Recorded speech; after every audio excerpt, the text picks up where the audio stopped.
ओम शांति। अॼु जी मुरली तारीख़ है 7/6/2025। अॼु मिठा मिठा भावदार चवनि था मीठे मीठे ॿार तव्हां हाणे पुजारी खां पूज्य ठहो था। पूज्य बाप आया आहिनि तव्हांखे आप समान पूज्य ठाहिण। प्रश्न आहे तव्हां ॿारनि जे अंदरि कहिड़ी दृढ़ विश्वास आहे? तव्हां ॿारनि जे अंदरि कहिड़ो दृढ़ विश्वास आहे? उत्तर आहे तव्हांखे दृढ़ विश्वास आहे कि असां जीते जी बाप सां पूरो वरसो वठी करे ई छॾंदासीं। बाप जी यादि में पुराणो शरीर छॾे बाप सां गॾु घर हलंदासीं। बाबा असांखे घर जो सहज रास्तो ॿुधायो अथई। गीता ओम नमः शिवाय। ओम शांति। ओम शांति। त ॾाढा मनुष्य चईंदा रहंदा आहिनि, ॿार बि चईंदा आहिनि ओम शांति। अंदरि जो आत्मा आहे उहो चईंदी आहे ओम शांति। परंतु आत्मायूं त यथार्थ रीति पाण खे ॼाणंदा न आहिनि, न बाप खे ॼाणंदा आहिनि। भले पुकारंदा आहिनि परंतु बाप चईंदा आहिनि मां जो आहियां जहिड़ो आहियां यथार्थ रीति मूंखे कोई न ॼाणंदो आहे।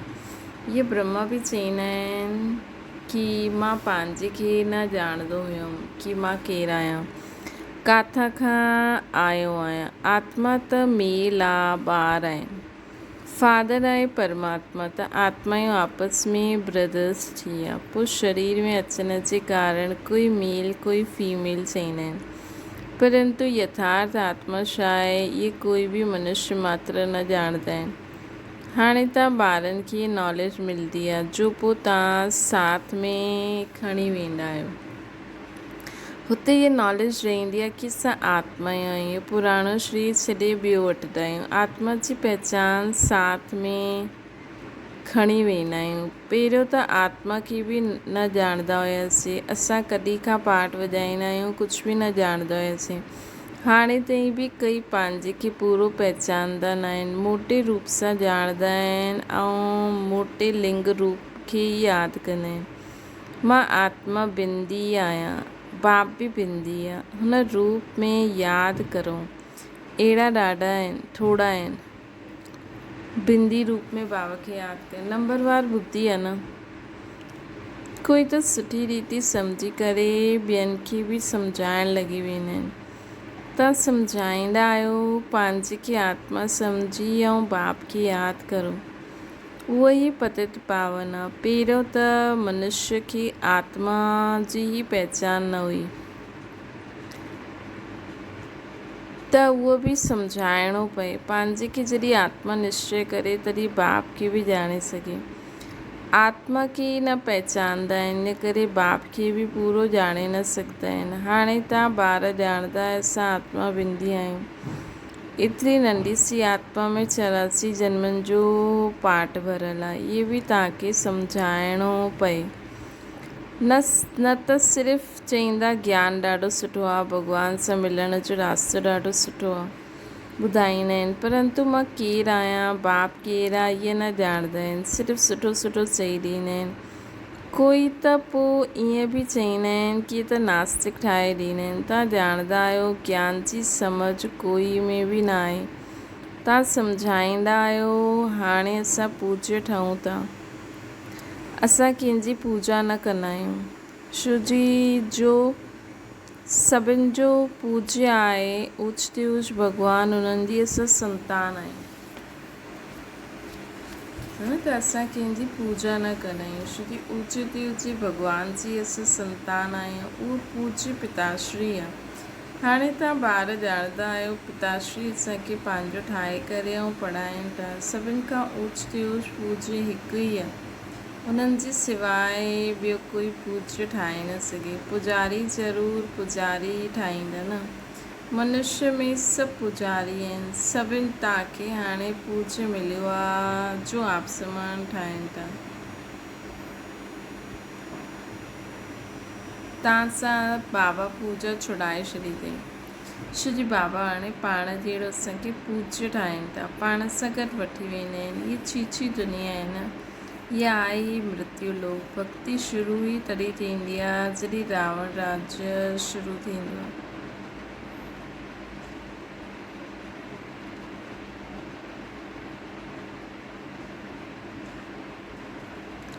पूज्य का पुजारी ठही वेंदा आहिनि। पोइ पुजारी सां पूज्य ठाहिण बाबा ईंदा आहिनि।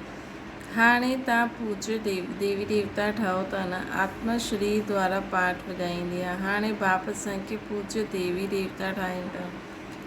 आत्मा खे पवित्र ठाहिण लाइ त तव्हां ॿारनि खे युक्ति ॾिनी आहे बाप खे यादि करण जी। तव्हां पुजारी खां पूज्य ठही वेंदव, छो जी उहो बाप आहे सर्व जो पूज्य। जो अॼुकल्ह पुजारी ठहींदा आहिनि उहो पोइ अॼुकल्ह पूज्य ठहींदा आहिनि। इहे बि ड्रामा में पार्ट आहे। ड्रामा जे आदि मध्य अंत खे कोई बि न ॼाणंदा आहिनि। हाणे तव्हां बाप द्वारा तव्हां ॿार ॼाणियो आहे, ॿियो कोई बि सम्झाईंदा। हा, ड्रामा जे आदि मध्य अंत खे कोई बि न ॼाणंदा आहिनि। हाणे बाप द्वारा तव्हां ॿार ॼाणंदा आहियो, ॿियो कोई खे बि सम्झाईंदा आहियो। पहिरियों मुख्य ॻाल्हि ई सम्झाइणी आहे कि पंहिंजे खे आत्मा बिल्ली सम्झो। आत्मा जो बाप उहो निराकार, उहो नॉलेजफुल ई अची करे पढ़ाईंदा आहिनि। सृष्टि जे आदि मध्य अंत जो राज़ सम्झाईंदा आहिनि। बाबा ईंदा ई आहिनि हिकु बार, उन्हनि खे ॼाणणो बि हिकु बार ई हूंदो आहे, ईंदा बि हिकु बार ई आहिनि संगम युग ते। पुराणी पतित दुनिया खे अची करे पावन ठाहींदा आहिनि। हाणे बाबा ड्रामा प्लान अनुसार आया आहिनि, कोई नई ॻाल्हि न आहे। कल्प ईअं ई ईंदा आहिनि, हिकु सेकेंड बि अॻियां पुठियां न थी सघंदो आहे। तव्हां ॿारनि जी दिलि में जचंदो आहे कि बराबरि बाबा सां आत्माउनि खे सचो ज्ञान ॾियनि था। पोइ कल्प पोइ बि बाबा खे अचिणो पवंदो। बाप द्वारा जो हिन समय सां ॼाणियो आहे उहो पोइ कल्प पोइ वरी ॼाणंदासीं। इहे बि ॼाणंदा आहियूं हाणे पुराणी दुनिया जो विनाश थींदो। पोइ असां सतयुग में अची करे पंहिंजो पाठ वॼाईंदासीं। सतयुग ई स्वर्गवासी ठहींदासीं। इहे त बुद्धि में यादि आहे न, यादि रहण सां ख़ुशी बि रहंदी। स्टूडेंट लाइफ आहे न, असां स्वर्गवासी ठहिण लाइ पढ़ूं था। इहा ख़ुशी स्थाई रहणी खपे। तेसि ताईं स्टडी पूरी थी, जेसि ताईं स्टडी पूरी थिए तेसि ताईं असांखे ख़ुशी रहणी खपे कि असां स्वर्गवासी ठहिण लाइ पढ़ाई था पढ़ूं। बाप सम्झाईंदा आहिनि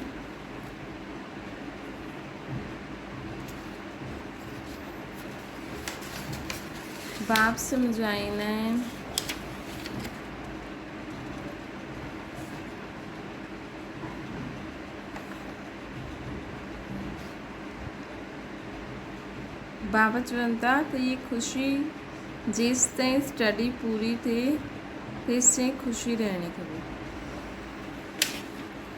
बाप सम्झाईंदा रहंदा आहिनि कि स्टडी पूरी तॾहिं थींदी जॾहिं विनाश जे लाइ सामग्री तयारु थींदी। पोइ तव्हां सम्झी वेंदव आग ज़रूरु लॻंदी। तयारी थींदी रहंदी आहे। हिकु ॿ में केतिरे ई गरम थींदा रहंदा आहिनि। चारों तरफ़ भिन्न भिन्न प्रकार जी सेनायूं आहिनि, सभु लड़ण लाइ तयारु थींदी रहंदियूं आहिनि। कोई न कोई अटैक अहिड़ो विझंदियूं आहिनि जो लड़ाई ज़रूरु लॻंदी। कल्प पहिरियों मुआफ़िक़ विनाश त थियणो ई आहे।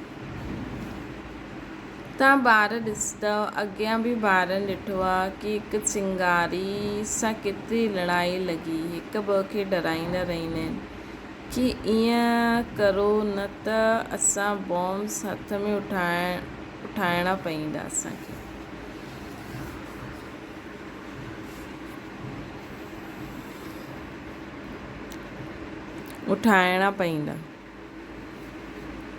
मौत साम्हूं अची वेंदो आहे त पोइ ठाहिण जे सवाइ ॾेई न सघंदा।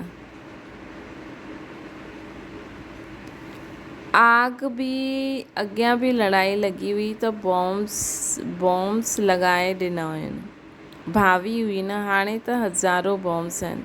तव्हां ॿारनि खे ज़रूरु सम्झाइणो आहे कि हाणे बाबा आया आहिनि सभिनि खे वापसि वठी वञण लाइ।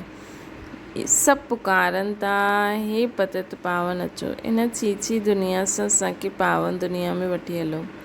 तव्हां ॿार ॼाणंदा आहियो पावन दुनिया 2 आहिनि, मुक्ति जीवन मुक्ति। सभिनि जी आत्मायूं पवित्र ठही मुक्ति धाम में हली वेंदियूं। ये दुखधाम विनाश थी वेंदो जेके मृत्यु लोक चइबो आहे। पहिरियों अमरलोक हुयो, पोइ चक्कर लॻाए हाणे मृत्यु लोक में आया आहिनि।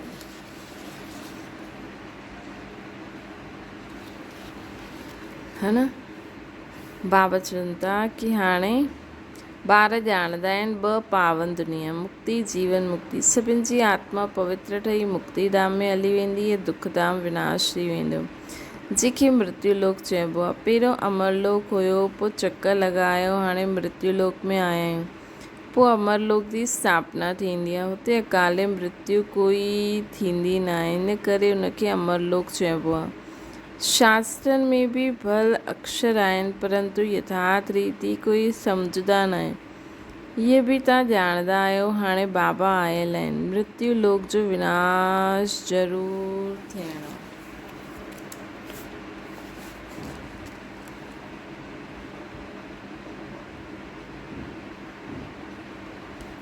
है न, त विनाश त ज़रूरु थियणो ई आहे। शास्त्रनि में बि अक्षर आहिनि, परंतु कोई सम्झंदा न आहिनि। इहे बि तव्हां ॼाणंदा आहियो, हाणे बाबा आया आहिनि, मृत्यु लोक जो विनाश ज़रूरु थियणो आहे। इहे 100% सर्टन आहे। बाप सम्झाईंदा रहंदा आहिनि कि पंहिंजी आत्मा खे योग बल सां पवित्र ठाहियो, मूंखे यादि करो त विक्रम विनाश थी वेंदा। परंतु इहे बि ॿार यादि न करे सघंदा आहिनि। बाप सां वरसो अथवा राज़ई वठण में महिनत त खपे न। जेतिरो थी सघे यादि में रहणो आहे। पंहिंजे खे ॾिसणो आहे केतिरो समय असां यादि में रहंदा आहियूं ऐं केतिरो समय आत्माउनि खे यादि दिलाईंदा आहियूं। मनमना भव, इनखे मंत्र बि न चईंदासीं, इहा बाप जी यादि आहे। देह अभिमान खे छॾे ॾियणो आहे। तव्हां आत्मा आहियो, इहे तव्हांजो रथ आहे, इन सां तव्हां केतिरो कमु कंदा आहियो। सत्युग में त देवी देवता ठही कीअं राज कंदा आहियो।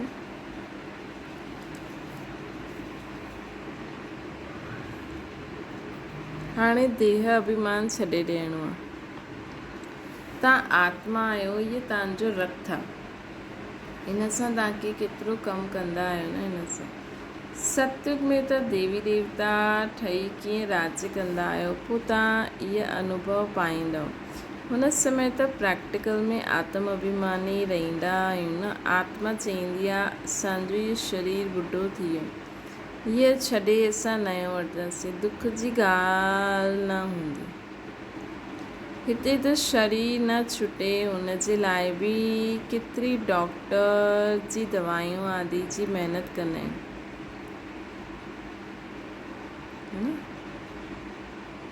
तव्हां ॿारनि खे बीमारी आदि में बि पुराणे शरीर सां कॾहिं तंग न थियणो खपे। छोजी तव्हां सम्झंदा आहियो हिन शरीर में ई जी करे बाप सां वरसो पाइणो आहे। शिव बाबा जी यादि सां ई पवित्र ठही वेंदासीं, इहा महिनत आहे न।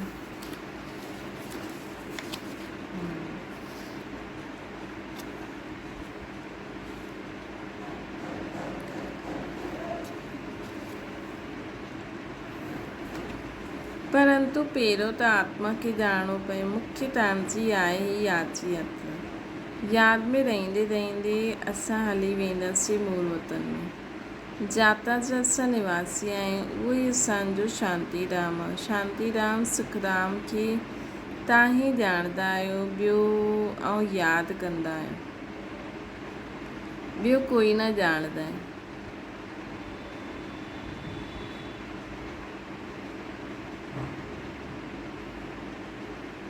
ॿियो कोई न ॼाणंदा आहिनि। जे कल्प पहिरियों बाप सां वरसो वरितो, उहो ई वठंदा।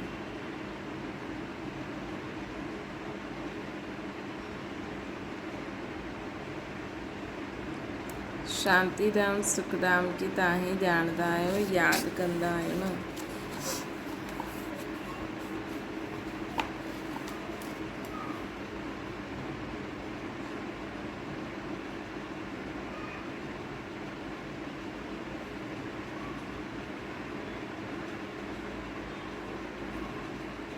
सुखधाम की त ॼाणंदा आहियो, यादि कंदा आहियो। कोई ॿियो कोई न ॼाणंदो आहे त यादि बि कीअं कंदा। जंहिं कल्प पहिरियों बाप सां वरसो वरितो उहो ई वठंदा। मुख्य आहे ही यादि जी यात्रा। भक्ति मार्ग जी यात्रायूं सभु ख़त्म थियणियूं आहिनि। भक्ति मार्ग ई ख़लास थी वेंदो। भक्ति मार्ग छा आहे?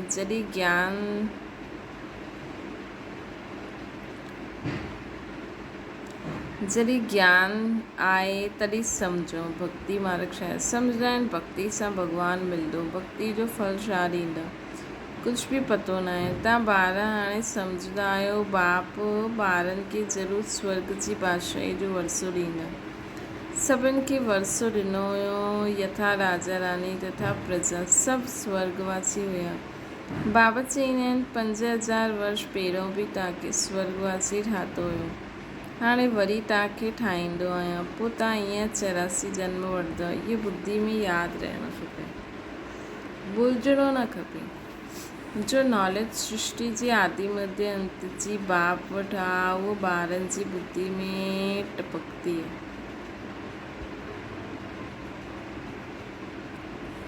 ये बुद्धि में यादि रहणो खपे, भुलिजणो न खपे कि असां कीअं 84 जन्म वठंदा आहियूं। जो नॉलेज सृष्टि जे आदि मध्य अंत जी बाप वटि आहे उहो बाबा असांखे ॾियनि था। असांजी बुद्धि में टपकंदी आहे। असां कीअं 84 जन्म वठंदा आहियूं। हाणे बाबा खां वरसो वठंदा आहियूं। अनेक बार असां वरसो वरितो आहे, पोइ गवायो आहे। बाबा चईंदा आहिनि जीअं वरितो हुयो हाणे वरी वठो। बाप त सभिनि खे पढ़ाईंदा रहंदा आहिनि। दैवी गुण धारण कराइण जे लाइ बि सावधानी मिलंदी आहे। सुठी जांच करण जे लाइ साक्षी खे ॾिसणो खपे कि केसि ताईं असां पुरुषार्थ कंदा आहियूं। कोई सम्झंदा आहिनि असां ॾाढो सुठो पुरुषार्थ करूं था। प्रदर्शनी आदि जो प्रबंध कंदा रहंदा आहिनि ताकी सभिनि खे मालूम पइजी वञे कि भॻवानु बाप आयल आहे। ही सोचो हर हफ़्ते कोई कुझु न कुझु प्रदर्शनी लॻाईंदो रहे, कुझु न कुझु त थींदो ई रहंदो आहे। अॼु इहो डे, अॼु इहो डे। अगरि हर हिकु पंहिंजे मोहल्ले में बि हर हफ़्ते कुझु न कुझु डे जी प्रदर्शनी लॻाए त बि बाप जो परिचय मिली वञे। मनुष्य वीचारा सभु घोर अंधियारे में सुम्ही पिया आहिनि। ज्ञान जो कंहिंखे बि पतो ई न आहे त ज़रूरु भक्ति खे ऊच सम्झंदा न। अॻियां तव्हां में बि कोई ज्ञान हुयो छा? हाणे तव्हांखे मालूम पियो आहे ज्ञान सागर बाबा ई आहे। उहो ई असांखे भक्ति जो फल ॾींदा है न। ज्ञान सागर त बाबा ई आहे, उहो ई असांखे भक्ति जो फल ॾींदा आहिनि। जंहिं जास्ती भक्ति कई आहे उनखे जास्ती फल मिलंदा।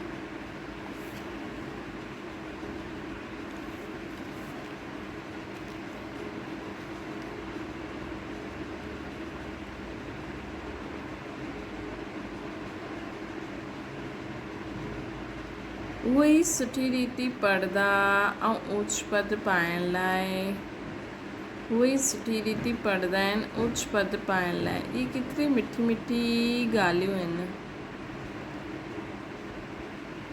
बुढ़िया आदि जे लाइ बि ॾाढी सहज करे सम्झाईंदा आहिनि। ॿुढनि जे लाइ पंहिंजे खे आत्मा सम्झी बाप खे यादि करो। ऊच ते ऊच भॻवानु शिव आहे।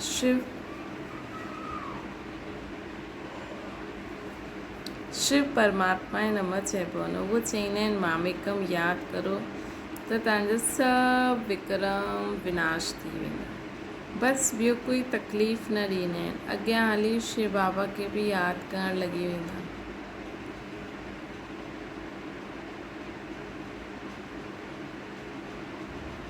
वरसो त वठिणो आहे न, जीते जी ॿियो कोई बाबा असांखे तकलीफ़ न ॾींदा आहिनि। अॻियां हली शिव बाबा खे बि यादि करणु लॻी वेंदा।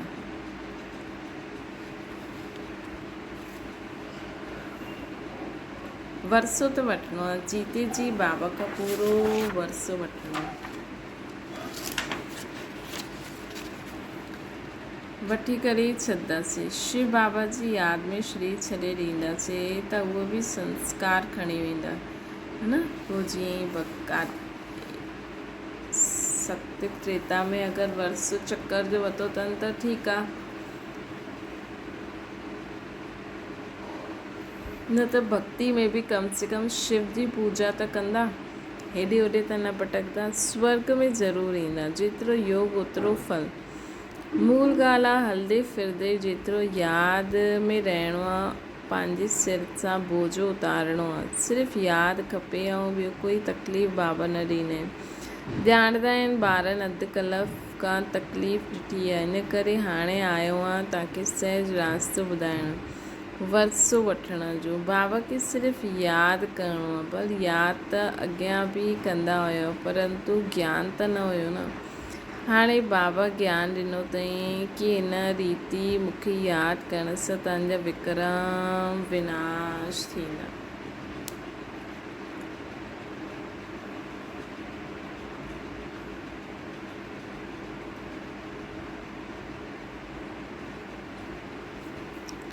है न, कि हिन रीति बाबा खे यादि करण सां तव्हांजा विक्रम विनाश थी वेंदा।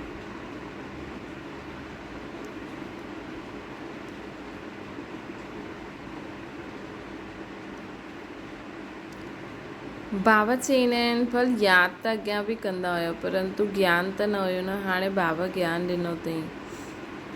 भल शिव जी भक्ति त दुनिया में ॾाढा कंदा आहिनि,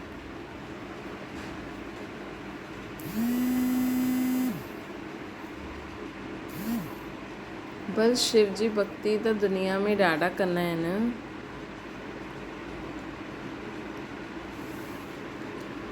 परंतु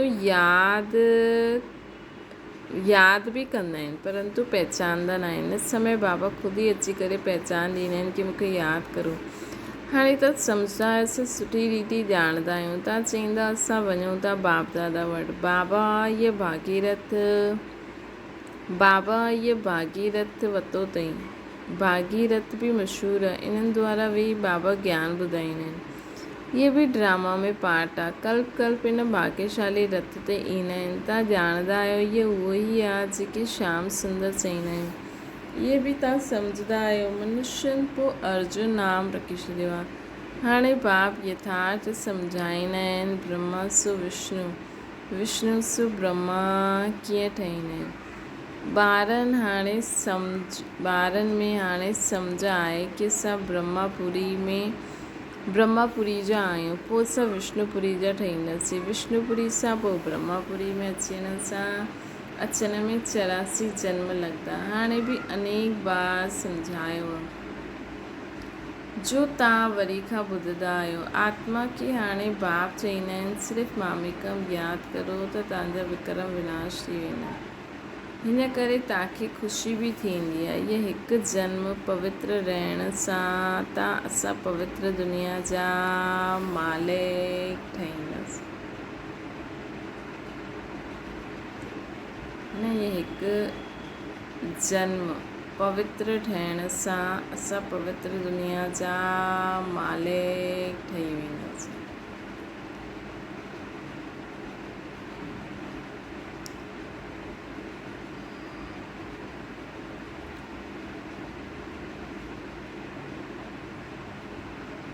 बाबा चवनि था त छो न पवित्र ठहूं। असां हिकु बाप जा ॿार, ब्रह्म कुमार कुमारियूं।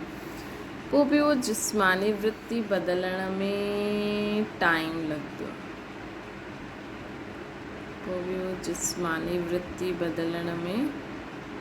लॻंदो। धीरे धीरे पिछाड़ी में कर्मातीत अवस्था थियणी आहे। हिन समय कंहिंजी कर्मातीत अवस्था थियणु असंभव आहे। इन जो मतिलबु इहो न असां अभ्यास ई न करूं। अभ्यास त असांखे रेडी त रहणो ई आहे न। पोइ जेतिरो टाइम बचियो, मतिलबु तव्हां ख़ुदि खे रेडी त रखो। हाणे हिकु सेकेंड में बाबा स्टॉप चए त स्टॉप। पोइ उन खां पोइ हेठि अचिणो आहे सेवा जे लाइ। कर्मातीत अवस्था थी वञे पोइ त इहो शरीर बि न रहे। इन्हनि खे छॾिणो पए, लड़ाई लॻी वञे, हिकु बाप जी यादि रहे, हिन में महिनत आहे। हिकु बाप जी यादि रहे, हिन में महिनत। अच्छा, मीठी मीठी सिकिल ते ॿारनि प्रति माता पिता बाप दादा जो यादि प्यार ऐं गुड मॉर्निंग। रूहानी बाप जी सभिनि रूहानी ॿारनि खे नमस्ते। असांजी बि रूहानी माता पिता बाप दादा खे यादि प्यार, गुड मॉर्निंग ऐं नमस्ते। धारणा जे लाइ मुख्य साक्षी थी पंहिंजे खे ॾिसणो आहे कि असां केसि ताईं पुरुषार्थ कंदा आहियूं। साक्षी थी करे पंहिंजे खे ॾिसणो आहे कि असां केसि ताईं पुरुषार्थ कंदा आहियूं। हलंदे फिरंदे कर्म कंदे हुए केतिरो समय असां बाप जी यादि में रहंदा आहियूं।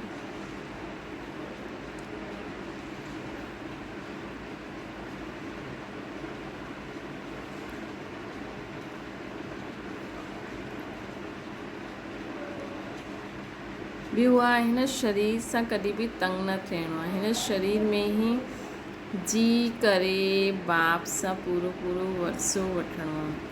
स्वर्गवासी ठहिण लाइ हिन लाइफ में पूरी स्टडी असांखे करणी आहे। स्वर्गवासी ठहिण लाइ हिन लाइफ में असांखे पूरी स्टडी करणी आहे। वरदाना त्रिकालदर्शी ऐं साक्षी दृष्टा ठही हर कर्म कंदे हुए बंधन मुक्त स्थिति जो अनुभव द्वारा दृष्टांत रूप भव।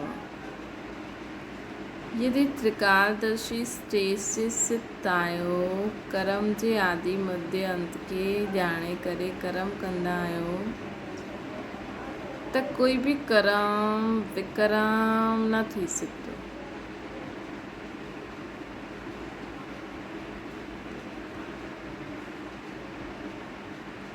यदि त्रिकालदर्शी स्थिति ते स्थित थी कर्म जे आदि मध्य अंत खे ॼाणे करे कर्म कंदा आहियो, त कोई बि कर्म विकर्म न थी सघंदो। सदा सुकर्म थींदो। ईअं ई साक्षी दृष्टा ठही कर्म करण सां कोई बि कर्म जे बंधन में कर्म बंधनी आत्मा न ठहींदो। त्रिकालदर्शी स्थिति में स्थित थी करे कर्म करण सां कोई बि कर्म जो विकर्म न थींदो, सुकर्म थींदो। साक्षी दृष्टा ठही कर्म करण सां कोई बि कर्म जे बंधन में कर्म बंधनी आत्मा न ईंदी। कोई भी कर्म जे बंधन में कर्म बंधनी आत्मा न ईंदी।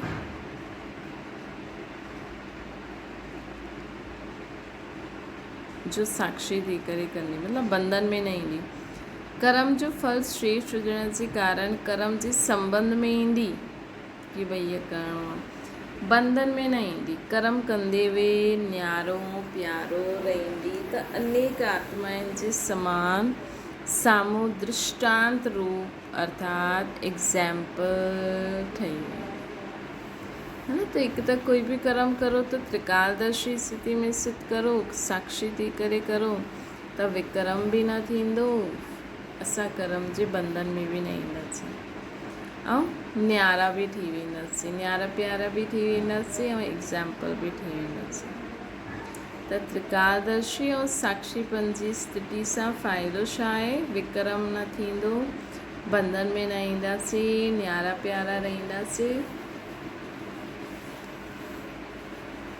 ऐं एग्जाम्पल ठही वेंदासीं। स्लोगन आहे, जो मन सां सदा संतुष्ट आहिनि उहे ई डबल लाइट आहिनि। जो मन सां सदा संतुष्ट आहिनि उहे ई डबल लाइट आहिनि।